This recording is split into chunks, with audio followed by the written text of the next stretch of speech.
Jai Shri Mataji. Let us all collectively bow down to Shri Mataji, raise our Mother Kundalini and put Bandhan.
Let us recite Shri Ganesh Mantra.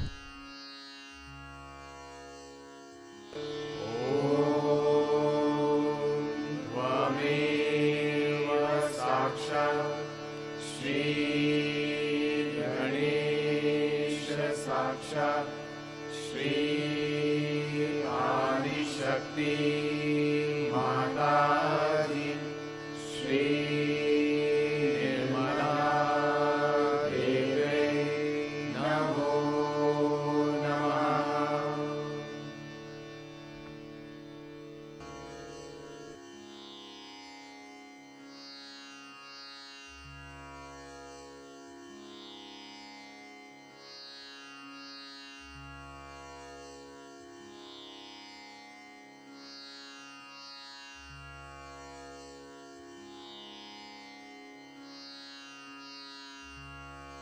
Let us all place our both hands on Mother Earth.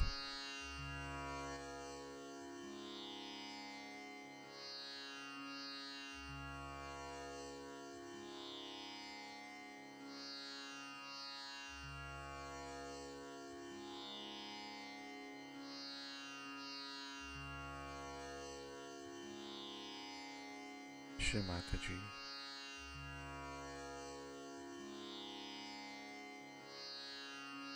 kindly help us to balance our Ida and Pingla Nadi.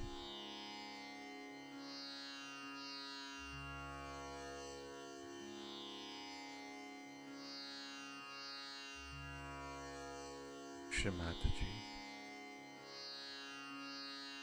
kindly dissolve all our ego and superego,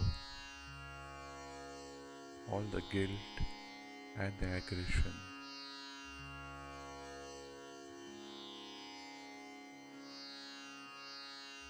and bring us into complete balance.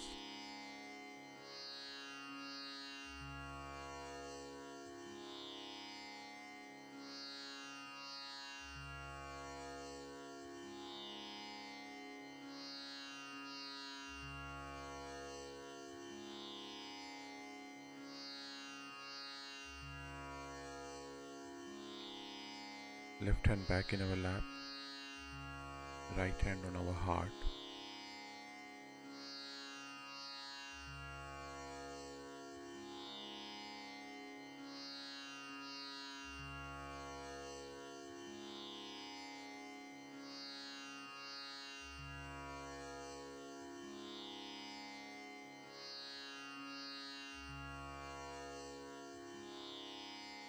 Shri Mataji,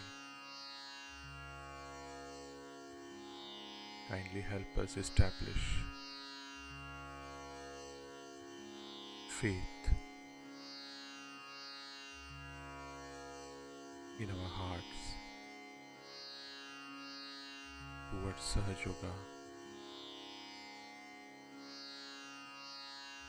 and towards Adi Shakti.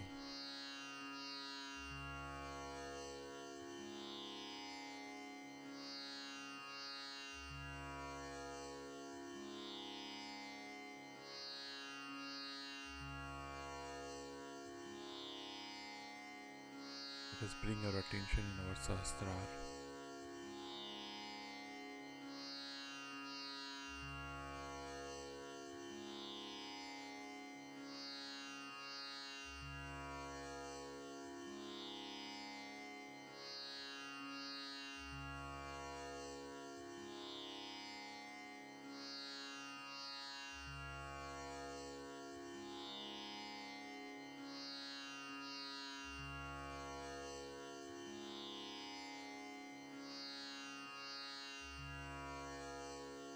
Let us place our right hand on our Sahasrara.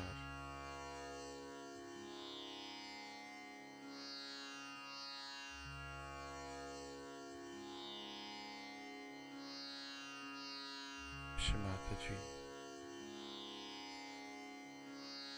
kindly bring us all into complete thoughtlessness.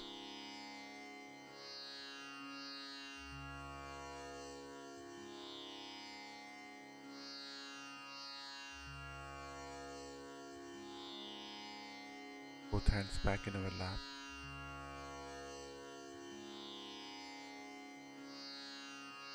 And let us listen to Shri Mataji's speech in this state of meditation.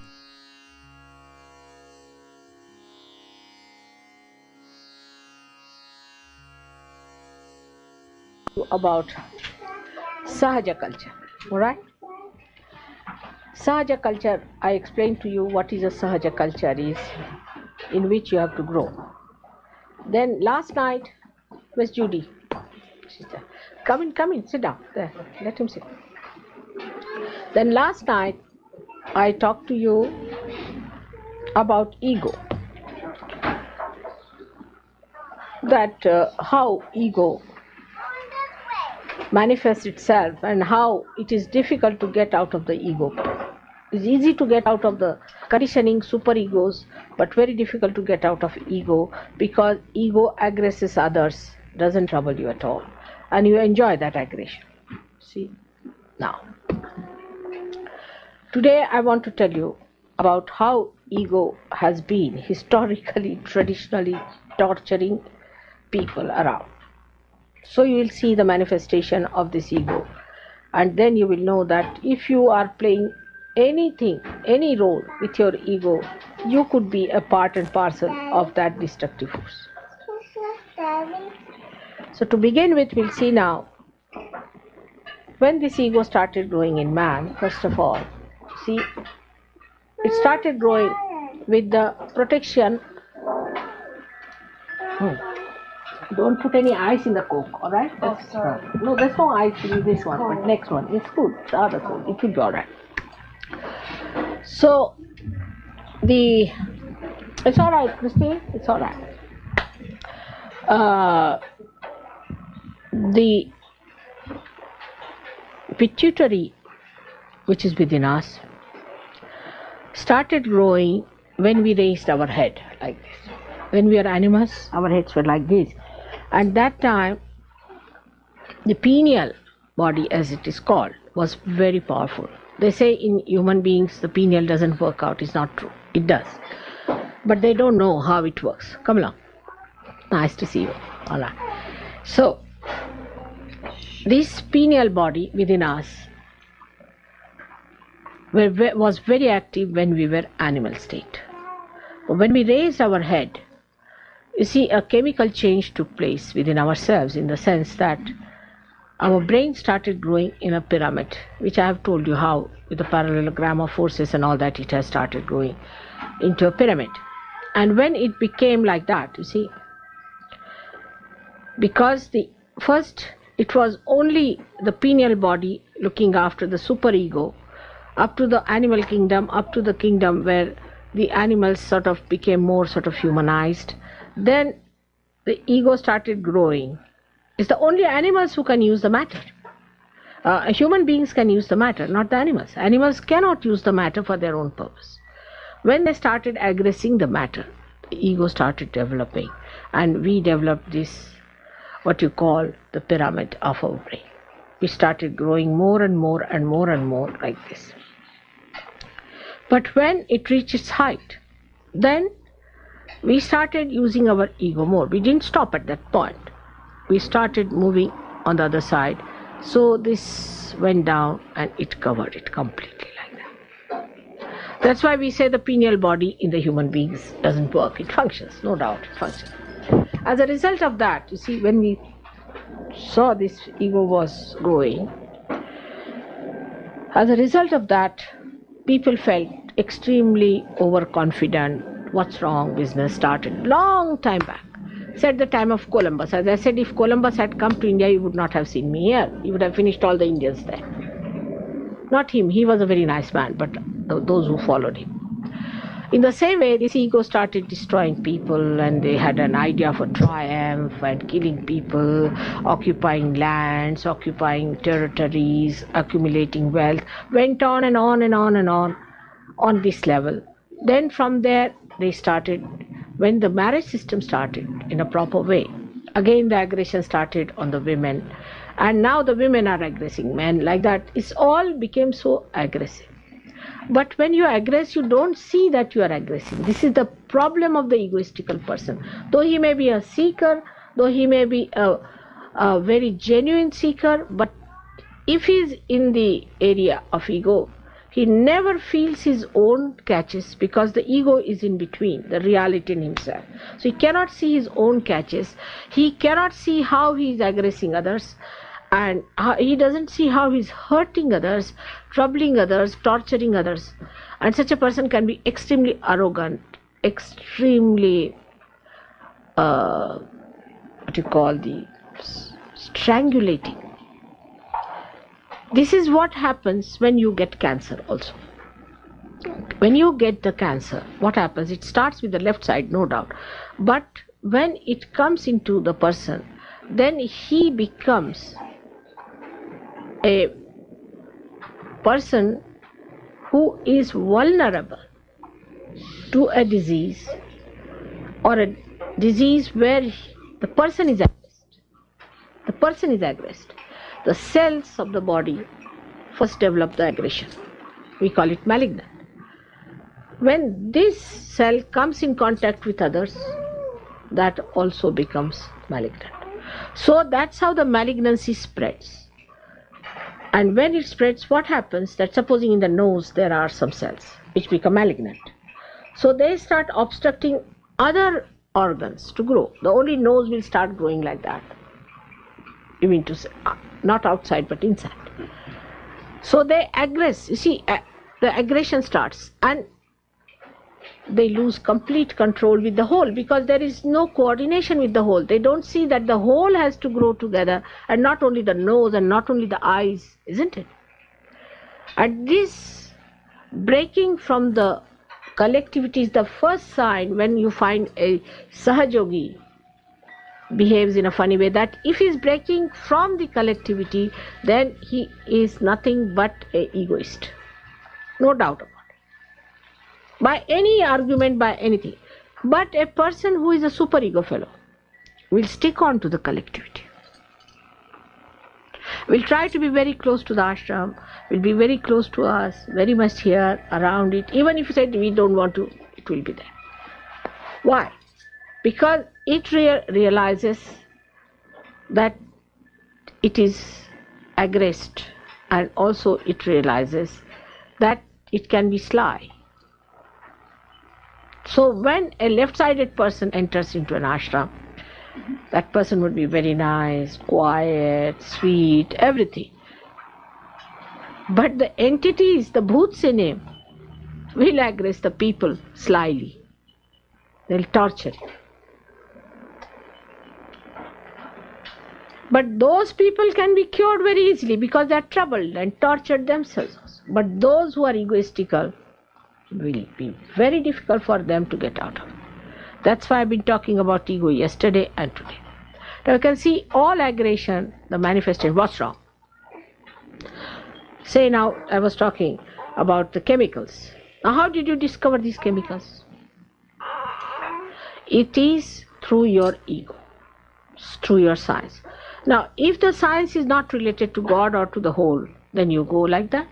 And then you can produce hydrogen bombs, you can produce these horrible chemicals, like it's what you call the foolhardiness. You enter into every area, every place, and achieve the power over that. But then you don't know what that is capable of. Supposing now you make computers. Supposing. Tomorrow these computers will eat you off.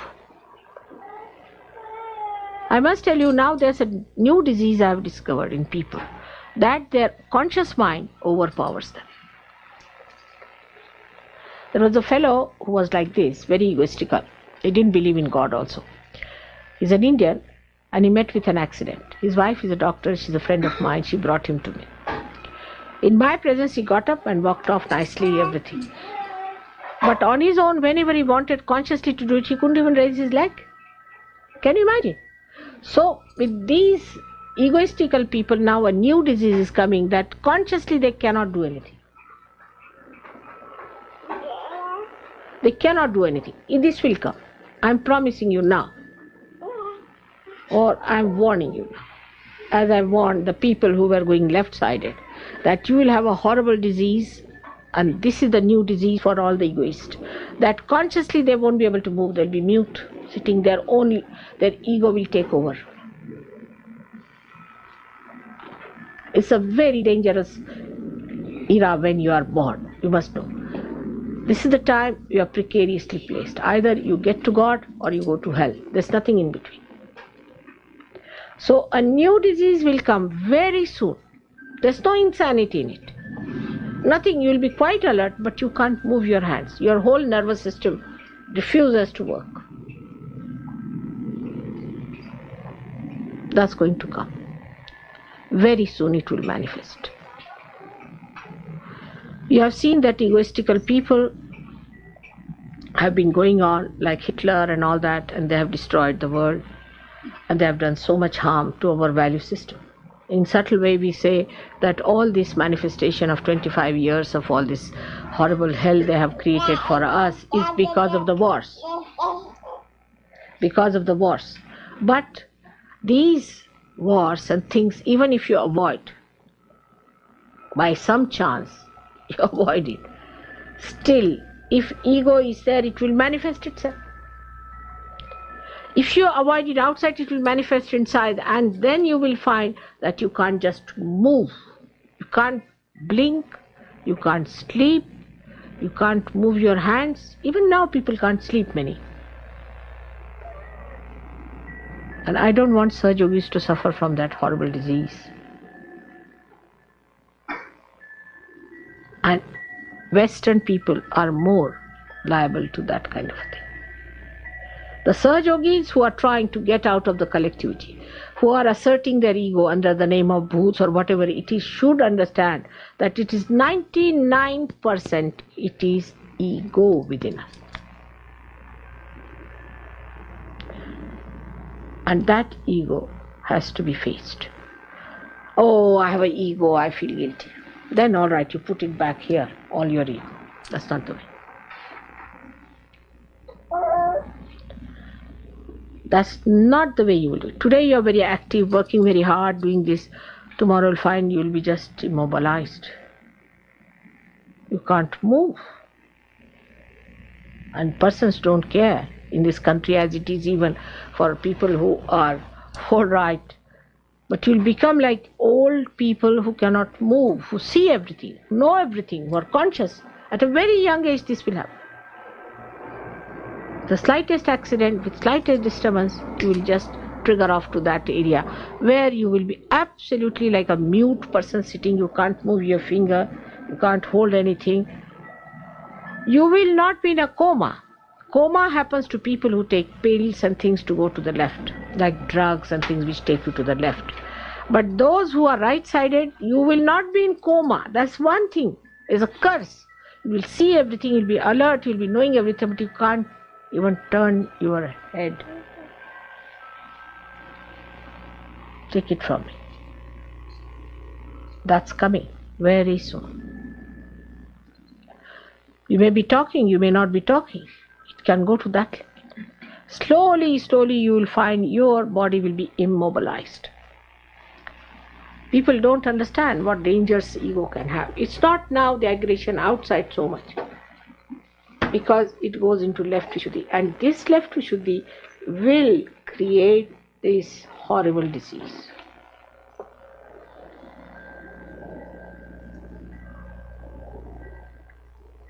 Now, how do we control our ego is very important to understand.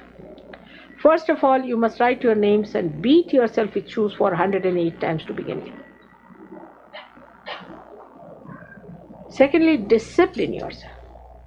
By disciplining, get up in the morning, do your meditation with right hand towards the photograph, left hand this way. Not to use light at all, not to use sun. Don't go to the sun at all. Sun is to be avoided. Keep to the moon. Read the books which describes the Mahakalis or the left side Shaktis. Don't read the books like Avadhuta's book. You should never read it because you think you are an Avadhuta. You see, he said, I am omnipresent, I am this thing. The person starts feeling, I am this. I was reading the book of Avadhuta. That's for Pujya. Oh, I said, this book, this shows what's gone wrong with our incarnations. What's gone wrong with our incarnations is they never knew human beings at all, at what level they are. You come and tell them, I am formless and form, I am this and that. So what?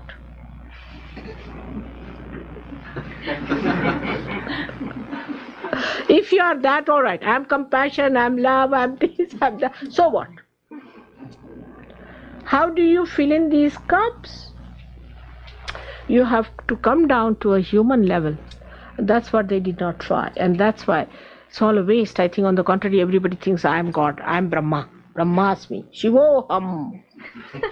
Finished. And then they quarrel among themselves. That growth, that maturity has not come. It's very shallow. The whole thing becomes very shallow. You become a shallow person and you live with it. So the first thing, practical thing I'm telling you, beat yourself with shoes. And I'm not this.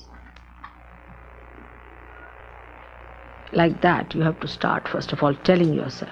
If you are a seeker and truthful seeker and honest seeker, then I advise you this way, that you watch yourself in the mirror and tell yourself, now you, Mr. Ego XYZ, will you get out from here? I know what I am. You get out. You have to get after all this and laugh at yourself, smile at yourself, make fun of yourself.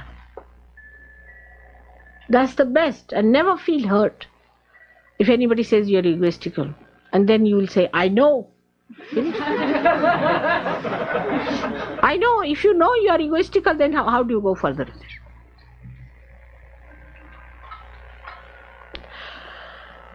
Now, ego manifests in so many ways. Through your eyes, through your ears, through your mouth, through your nose, everywhere. Because you go against God, that is, you go against collectivity, because you go against Sri Krishna, against your Vishuddhi Chakra. That's first thing it manifests. Nowadays nobody beats people like this. You see, we have become subtler in our ego manifestation. We use this part, not hands. It can be that you show temper through your eyes, or it can be you flirt with your eyes. You become adulterous. That's why Christ has said, don't become adulterous. So now it's nice that the AIDS can work out through the tears. It's good. Used to kiss people, all right. Now kiss. Nobody will kiss now. You used all your Vishuddhi Chakra so far to express all filth. Now the filth is pouring out. So, in the second stage, when we understand that it's through the Vishuddhi, that is this America, we express ourselves, our ego. So what should we do? First of all, stop talking. Hear the way people talk. I mean, you see, you have to just start opening your mouth like this, and like that you go on. And the other is talking. You tell them something, they just come on you with all the knowledge, they have known everything A to Z, and you don't know where you are. How do you stop talking? I've told you a practical thing. I'll get you betel nuts, which I'll vibrate, put it in the mouth. And you take it out when you have to talk, otherwise keep it there. That's Sri Ganesha. Don't take it out. Stop talking. If you stop talking, your hypocrisy will go away. But through our face, we are hypocritical. Everything works out through Vishuddhi. Now see, a person who is extremely aggressive, you see, can also act to be very, very sweet, you see. If they have to exploit you or make money out of you, they can act. Acting. The whole acting comes through this Vishuddhi. Then you act. You are a very gentle person. You are very good, but you are not. You are aggressive. So, for that, you have to know that talking less will reduce 50% of your hypocrisy and acting. 50%. Now 50% still left. Now what to do with the 50%? 50% is a thing where we have to know what other chakras are responsible for ego manifestation. One is the Hamsa, is very important. Hamsa is. We use when we want to show our temper. Indifference. Then a person thinks, oh God, what have I done to this person? That's how we show our temper. All the time like this. That's Hamsa. And that's why we have to use what we call the simple thing called ghee or something oilish. For ears, for nose, for eyes the kajal, and for this portion also you have to put some ghee in hot water or milk and take it so that you soothe down your nerves and you soothe down your Vishuddhi and also you soothe down the, what you call in a general way, is the peritoneum, but is the lining. As we soothe down our fingers and hands when they are dried, we have to soothe. Rub ghee here, oil here, oil there, in the head.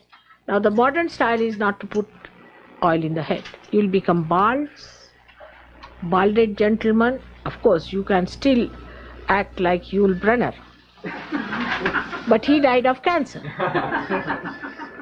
His sister is our disciple. And you will develop funny hairstyles, everything. And now this modern fashion has started, don't put any oil. I don't know from where it has come. The children also, they say don't put any oil in the ears. This is doctors, they want to create patients. Don't listen to them. Before going traveling or anywhere, put oil in your ears, into your noses, not the oil but ghee, and control your peritoneum through your Hamsa chakra. It's very important. This is the chakra which really helps you very much sit down. Now in Sanskrit and also in a many colloquial language, ghee is called as Neha. And Sneha is love. Neha also is love. So you have to oil it down. So the frictions are less. We know in nature, when we have to reduce the friction, we put oil. Like we have to say launch a ship. Because I have launched, I know what it is. They had to put grease on the thing and you just touch the ship and the ship moves so smoothly onto the sea. Beautifully it moves. In India they put bananas because banana is very easily available, so they put bananas, you see, on that.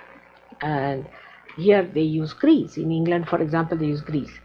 So in the same way we have to grease ourselves. Our language, our tone, our speaking must be greased with love. And love is such a powerful thing that can attract anyone, let it be even Hitler. When you talk to someone or say something, it should have that coating of chocolate, of love. Then you can even give castor oil. I do that. So, all these things are to be understood in its essence, that we should not become stupid as other people are. We are yogis, and we have to have an ideal life which manifests itself in all kinds of dynamism. And we do not waste this great blessing that we have got. Now with this, another chakra which is always got is the Agya chakra. In the Agya chakra, we have to become thoughtlessly aware, but we can. If you watch your thoughts, you will know mostly we think of the people who have harmed us, who have troubled us. Sometimes we have the glimpse of the good things also. We think of the good people also. Sometimes. Normally, we are thinking about the people who have harmed us, hurt us, this thing, that. Now Christ, who is Sri Ganesha and who has all the powers to kill us and finish us off and destroy us completely, has given us the greatest weapon is to forgive. So the mantra here is forgive. And you have to see that you forgive others. Anybody says anything, forgive. When you forgive, God takes over. And He knows how to handle or mishandle or to do whatever He likes to that person. That's not your job. You just forgive. So you give him a ticket. Go to God. I forgive you. I'm nothing. And you have to forgive. And that is the thing you can enjoy your Agya chakra very well and raise your Kundalini beyond by saying forgive, forgive, forgive 3 times. And you have to say the mantra of Nirvichara. No thoughts. Agya is the one which brings thoughts to you. That's why Christ was so particular on the eyes. That thou shalt not have adulterous eyes. Try to concentrate your eyes on the Mother Earth for some time. She'll suck in. So that your attention doesn't become that wobbly, becomes concentrated and equalized and balanced. When that is done, your eyes become so powerful. Even if you look at somebody, you can cure that person.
Let us recite the Maha Mantras.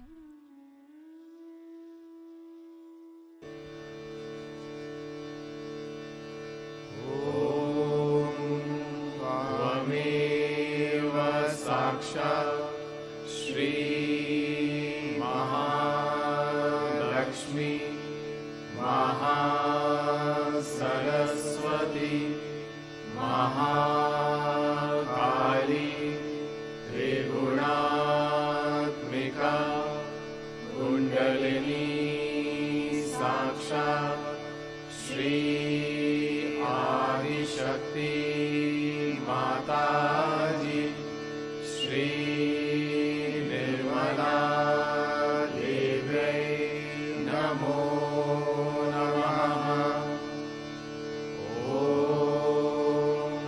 त्वमेव साक्षात् श्री कल्की साक्षात् श्री आदिशक्ति माताजी श्री निर्मला देव्यै नमो नमः। ॐ त्वमेव साक्षात् श्री कल्की साक्षात् श्री सहस्रार स्वामिनी मोक्षप्रदायिनी माताजी श्री निर्मला देव्यै नमो नमः।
Thank you, Shri Mataji,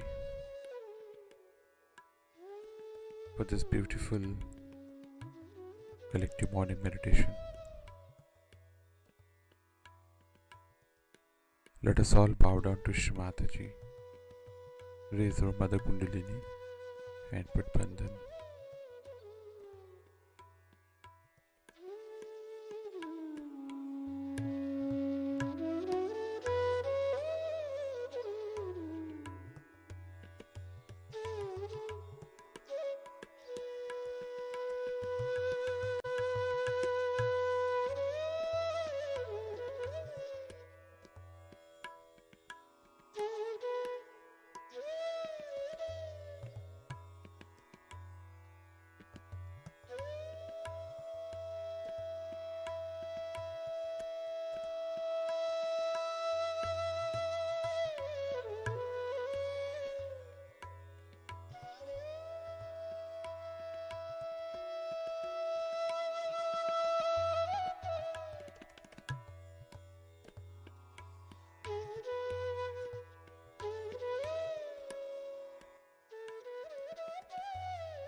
We will continue again tomorrow morning, same time. Jai Shri Mataji.